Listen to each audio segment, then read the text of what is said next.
Hello, it's Scott Manley here. It's April 18th and this means it is high time for another batch of deep space updates. I am way behind schedule, what with writing a bunch of content and going to see a solar eclipse in Canada.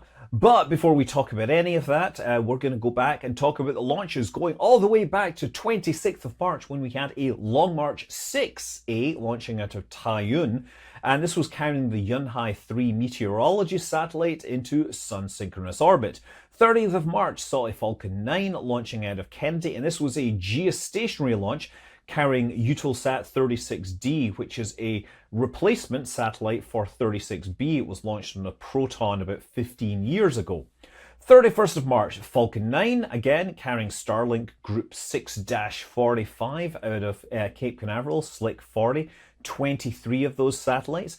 31st of March also saw a Soyuz 2.1B out of Baikonur carrying the Resource P number 4, which is basically it's an Earth observation satellite. This one in particular is a replacement for an older resource satellite. Resource is obviously Russian for resources. 2nd of April, Falcon 9 again launching a Starlink group out of Vandenberg, Slick 4, 22 satellites into LEO. 2nd of April, Long March 2D carrying Yaogan 4201, which is a military Earth observation satellite out of Xichang. 5th of April, Falcon 9 carrying a bunch of Starlink out of Cape Canaveral, 23 of those. 7th of April, Falcon 9 Starlink Group 8-1. This is a new group. It's about 10 kilometers higher up, I believe. 6 of these satellites were direct-to-cell satellites, so the new orbits are like 535 kilometers, 53-degree inclination, so that's slightly higher than the old ones. There was only 21 satellites on this launch as opposed to 22 that we've seen on previous launches. And interestingly, I actually saw this launch from the ground after my aircraft had landed in Las Vegas. It launched just around sunset. It was pretty much still light in California, but because I was in Vegas, it looked fantastic when I actually noticed. I sort of got caught by surprise when that happened. Also on the 7th of April, back on the East Coast, we had another Falcon 9, and this was Bandwagon 1. This is a debut of the new rideshare mission. And we've been doing lots of rideshare missions, the transporter missions out of Vandenberg going into sun-synchronous orbit. But there's a bunch of satellites that actually wanted to be in an inclined Earth orbit, or much more direct prograde orbit. So we have Acadia 4 for Capella. There was Hawk. For Hawk 8A, 8B, 9A, 9B, 9C, whatever. There's a bunch of Hawkeye satellites for Hawkeye 360, IQPS, Fleet Space Launch Centauri 6. There were quite a few satellites on this.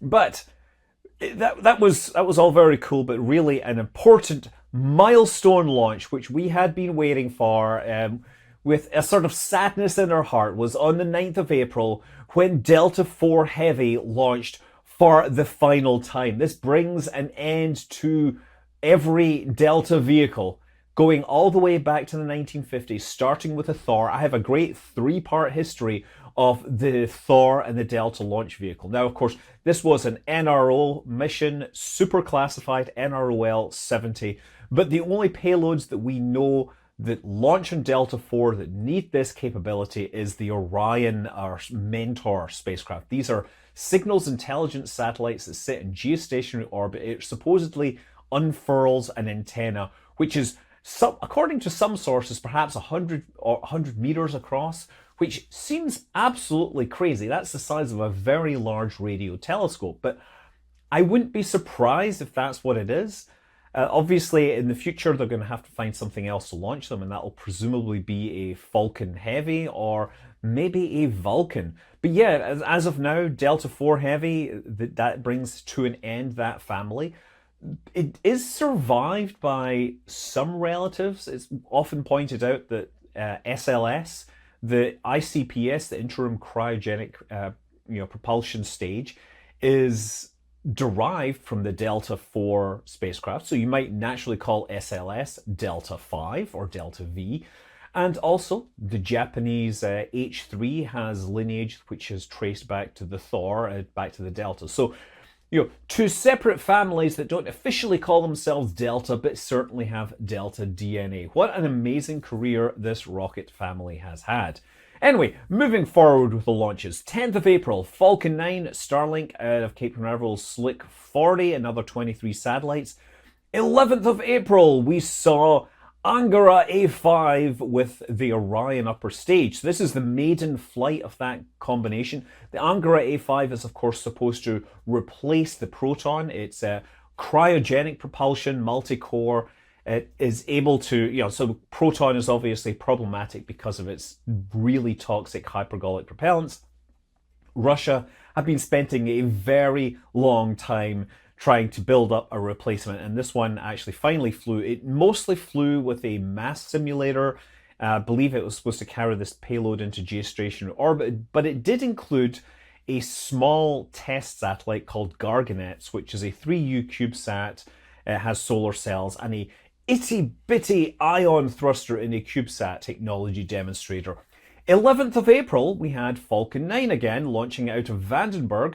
And this time it was the USSF-62 mission, which was carrying the WSF-M, Weather System Follow-On Microwave, right? So next generation environmental satellite system, basically Department of Defense weather system. Space weather, rather, it's looking at weather on the ground from space. 13th of April, we had another really important Falcon 9 launch. Now, sure, it was just carrying another batch of Starlink satellites. Oh, how interesting could that be? Well, the booster completed its 20th launch and recovery. Booster number 1062, by the way we track these things, 20 flights. That's more than double the 10 flights that some people said that SpaceX needed to have to become, for reusability to work. And honestly, it still shows no sign of stopping at this point. I'm sure this one will get a whole lot of examination because it is a life leader. But, it looks like these things are still operating well. It did incidentally come back without the octograbber holding it down. It was like more chained to the deck. So maybe they were really concerned that they didn't lose this one after they had their previous life leader lost on the return.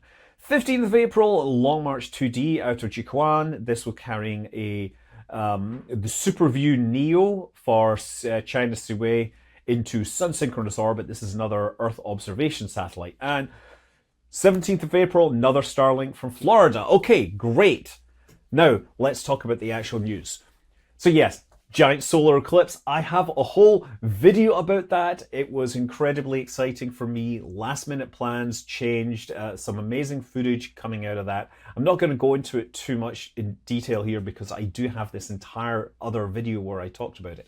If you saw it, I'm sure you've already told the world about how amazing it was. If you weren't there, you're probably wondering what all the fuss was about.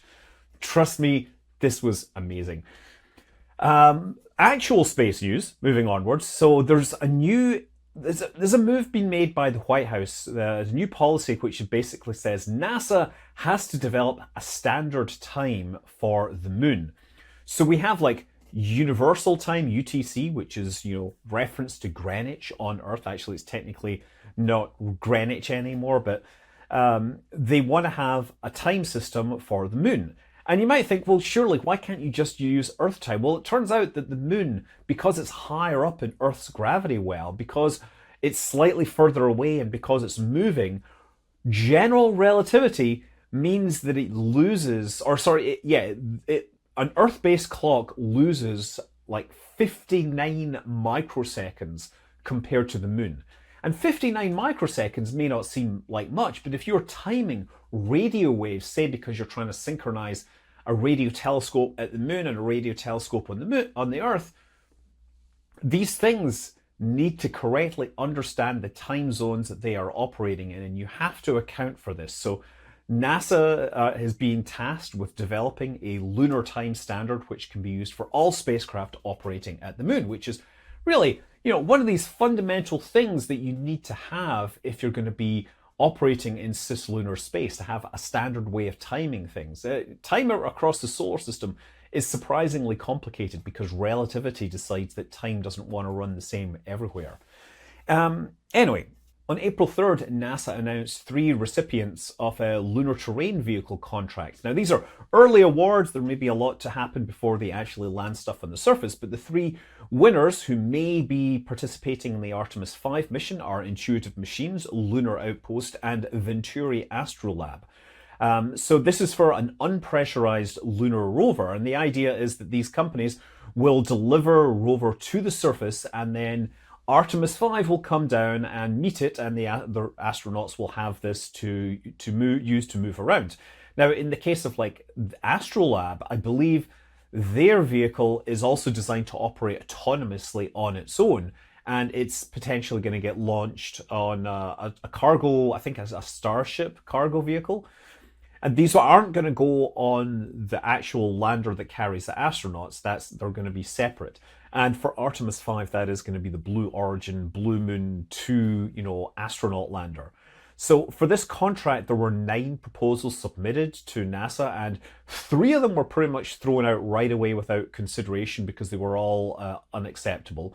That left 6. Now, 3 of them were then eliminated for various technical reasons. Astrobotic, Blue Origin, and Leidos, none of those made the cut. And we didn't really get great details on exactly why these failed.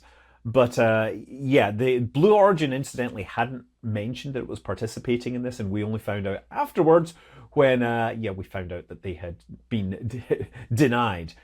So Intuitive Machines' vehicle was the lowest, got the lowest rating in terms of mission suitability, but it was also the cheapest at $1.692 billion. Lunar Outpost value was sort of in the middle in terms of quality and a price of about $1.727 billion.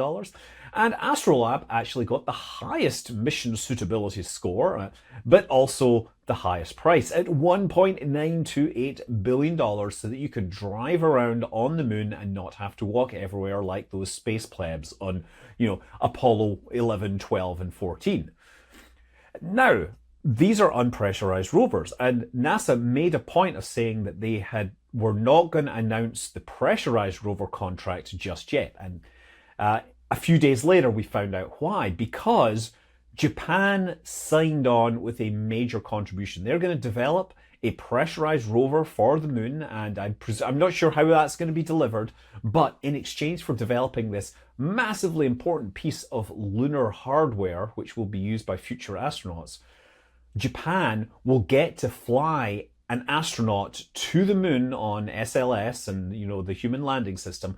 And this is expected to be the first non-American astronaut to land on the moon using a NASA program. Now, I'm not going to say the first non-American astronaut to land on the moon because, of course, China are rushing hard towards the moon, and they might actually get someone in. We don't know how far down and how quickly, how far there in the future this is going to happen, and how long SLS is going to take to solve all their problems, and of course all the HLS providers. But Japan, definitely, they are going to be sending a human to the moon with NASA's aid, possibly by the end of this decade, more likely early in the 2030s.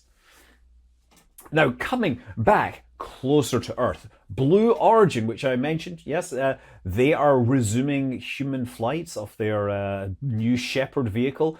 So they hadn't been flying for like 18 months because of the launch failure, which resulted in an abort. Well, now they've had some testing, they've flown cargo, and they're ready to put people back on it. And the first and the most important person on this flight is a guy called Ed Dwight, and he was America's first non-white astronaut. Yes, he was he made it through the test program. He was announced by the Kennedy administration as an astronaut candidate and was never actually accepted into the astronaut corps. And he left the Air Force and became a sculptor. And so when he is going to fly, he's going to be older than William Shatner. So he's going to take the record for oldest person to fly into space, which is pretty cool in and of itself. Yeah, it's always nice to see people that were, pioneers at one level that maybe didn't quite get there, like Wally Funk, right? I was so delighted to see her fly on this very first Blue Origin flight. So it's nice to see Ed Dwight going. I really look forward to that, just for the symbolic nature. Yeah, the other passengers are like Mason Angel, Sylvain Chiron, Kenneth Hess, Carol Schaller, and Gopi Thotakura. I don't know who those people are, but I hope they have a brilliant time. Now, on the other side of the space tourism, we have Virgin Galactic. And they, of course, have been slowing down their cadence of launches as they're preparing to put, their launch vehicle and get it replaced. But they are now being sued by Boeing. So they worked with a company called Aurora Aerospace, which is a subsidiary of Boeing, because they want to replace their carrier aircraft, the White Knight 2. And at some point in the process, Aurora said that they couldn't do it for the cost and the schedule required. And Boeing has then, as a result, sued Virgin Galactic, saying that they didn't pay for all the work that was done. Virgin's response is to countersue, saying, actually, the work that you delivered was garbage, and we didn't want to spend more money on garbage work. Now, look, this is all lawyers involved. I can't say how honest any of these assessments are, but yeah, there's legal stuff going on, and it is sort of relevant to human space tourism flight stuff.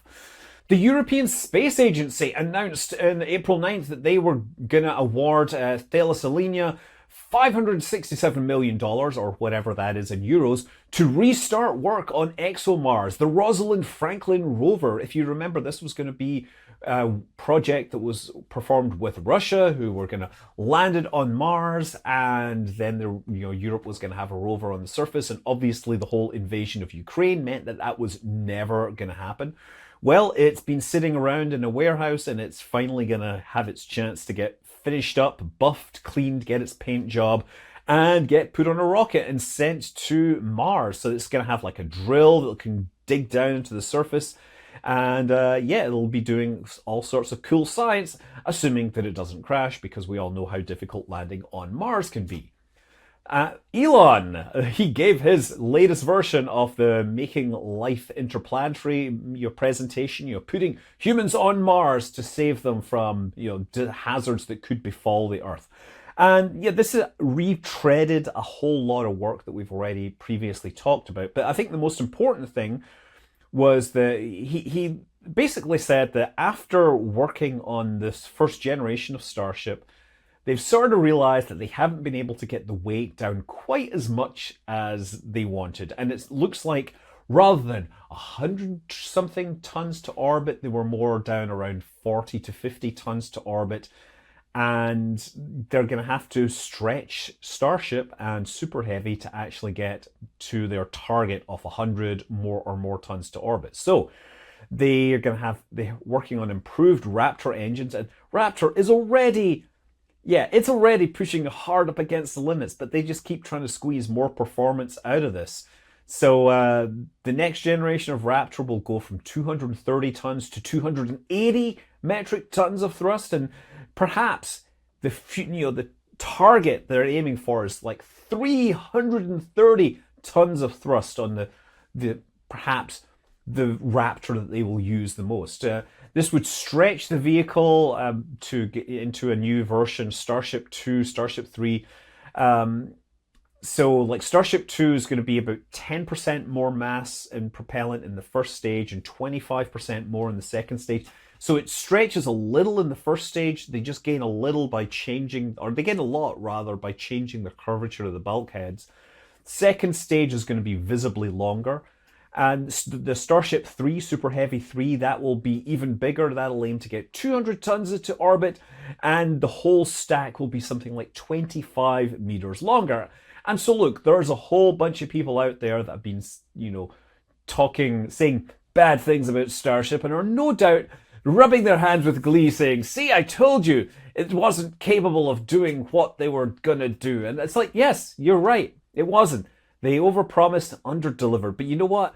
Falcon 9, they stretched that and it doesn't seem to be having any problems, right? So the question, I don't see this necessarily as a showstopper. It's just basically engineering and what happens when your best laid plans interact with reality. No plan survives contact with the enemy, right? Anyway, we're still waiting on the report from IFT3. We're going to find out a whole lot more, and we're going to see when the next one launches. It doesn't look like they're going to get their 6-week launch cycle unless they're secretly got a launch license and they haven't told us, but they have been testing. The hardware is getting put together and put through its paces at Boca Chica. So anyway, staying on Mars, NASA put out a little proposal to industry partners called Rapid Mission Design Studies for Mars Sample Return. And this is potentially a radical reimagining of Mars sample return. They're basically seeking proposals from industry on how they can return some of the samples that Perseverance has been picking up and caching on the surface without having to do the entire really expensive $10 billion multi-spacecraft mission, which is the current architecture. Now, look, this is essentially, it's almost like Eclipse, but they're opening up to industry partners to return stuff from the surface of Mars. I mean, maybe it might be something as simple as, hey, we'll pay you, $100 million for each one of these tubes you return. I don't know. The thing about Mars sample return is that it's become very evident that China is working very hard at this same idea. And NASA, they built Perseverance to go and very carefully select the best samples, put those in little tubes so that they can be easily returned. And that is a fantastic scientific method of doing it. But if you're, say, China and you want to get value for prestige, you can go there, pick up some dirt from the surface and fly home in a much simpler architecture. The scientific value isn't as great, but as we saw through the 1960s, being first frequently stuck in people's minds more than being better. Look at the number of space firsts that Soviet space fans claim when they were obviously just rushes to get the very basic things done. First time to put 3 people in a spacecraft. Yeah, but they didn't have any escape systems and couldn't wear spacesuits and they couldn't do very much, right? This is what I'm seeing here. So there's going to be some balance, some reassessment of the program to see maybe there's some alternate ways of returning these samples from Mars. Now, they might say look at alternate propulsion systems, say carbon monoxide rockets. That's an idea I like floating around with, where you use the same kind of processing that the MOXIE experiment on Perseverance does to create carbon monoxide and oxygen, liquefy those, and then you've got a rocket. So you don't need to send all this extra mass to the surface. You just need to manufacture the propellant there. You just need a large enough power source. And it turns out that it's very hard to make that work on if you want to do it fast. It really is something that benefits from having lots of time. There's other things like sample recovery rovers that could be changed, switching over to using more helicopters. This is really the first step in asking industry how they might do things better. And I'm sure SpaceX might have some ideas. They might say, hey, just let's test fly a Starship into Mars and try not to squish those little tubes. I'm really interested to see what happens. That's all I'm saying. Boeing's Starliner is finally ready for launch with humans on board. There was excitement last week as it rolled over to the ULA's assembly facility, the vertical integration facility, and it was placed on top of the launch vehicle. We had astronauts in attendance, Butch and Sunita Williams. They will be the 2 that fly to the International Space Station on board this. It's going to dock. They're going to get out, have, lots of high fives or low fives. Can you really do a high five when there's no up or down in space? Regardless, yeah, this is going to be the culmination of a very long process to get Starliner ready for launch with humans on board. We had 2 test flights due to problems. They needed a second one. We had various redesigns and problems that were found with plastics, tape that was potentially combustible. But now it looks like we might actually get it to fly. And its main constraint right now is that it has to get up while there's a parking spot in the space station. And if they don't, it could be a while before they can get another one. But hopefully that will then allow Boeing to continue flying these and start flying, having people fly to the space station on something other than Falcon 9, Crew Dragon, which has, 10 flights now to the International Space Station? That's kind of wild. So anyway, looking forward to that. And finally, one last thing that I'm really looking forward to is that For All Mankind has been renewed for another 5th season. Wonder where they're going to go in season 5. I think Mars is a little played out. I think I know exactly where they're going, but my lips are sealed. But interestingly, they're going to do a spin-off show called Star City, which rewinds to like the 1960s, the 1970s. It's more like a sort of spy thriller thing in the cosmonaut Star City. It's going to be part of the FAMCU, and I'm here for this. Like, I'm actually kind of glad because the rate of technological advancement in the main series has got a little wild. I'd be happy to go back to some old low-tech hardware and see how that works out. So anyway, that's the news for the week. For the 3 weeks. I will definitely try to get back on schedule. I'm Scott Manley. Fly safe.